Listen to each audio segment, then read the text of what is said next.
So magandang gabi mga ka-shekels. Muli, andito po si Boy Patatas at ngayon, ito po yung susunod naming part ng video na to. Dito po natin ipapakita yung aming unang naikwento sa inyo about po dun sa aming mga kababalaghang naibahagi sa unang video pong ginawa namin. So tara po, tingnan na po natin ngayon. Let's go!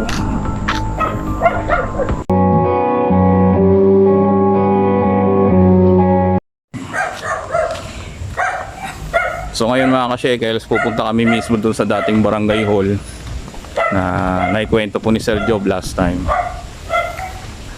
So yun po, atin ngayon siyang sisilipin at tingnan natin kung ano nga ba yung mga nagbago at paano nga ba nangyari yun yung binahagi po ni Sir Job. So yun mga ka-shekels, ito na po yung area na kung saan po may nagpakitang babae daw po na kumakaway kay Sir Job last time po sa ating kwentuhan doon sa naunang video. So, hindi ko lang alam kung babae o lalaki, basta isa siyang sabi natin ano, sa nila lang.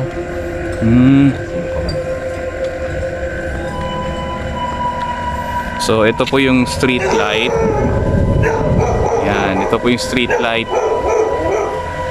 At ito po yung dating barangay hall. So paano ba yun, sir? Paano ba ang nangyari dun? Kasi parang ano kami, kami nakapwesto lang. Kita nyo gaano kalapit lang yung tambayan namin, yung gutter na yan. Kita nyo lang, ito po yung dating barangay.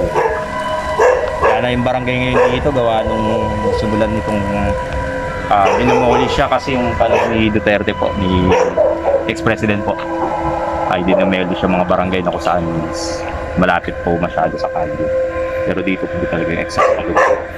So yun po mga ka-shekels, ito po yung exactong location kung saan daw po nagpakita yung nilalang na kumakaway po kay Sir Job.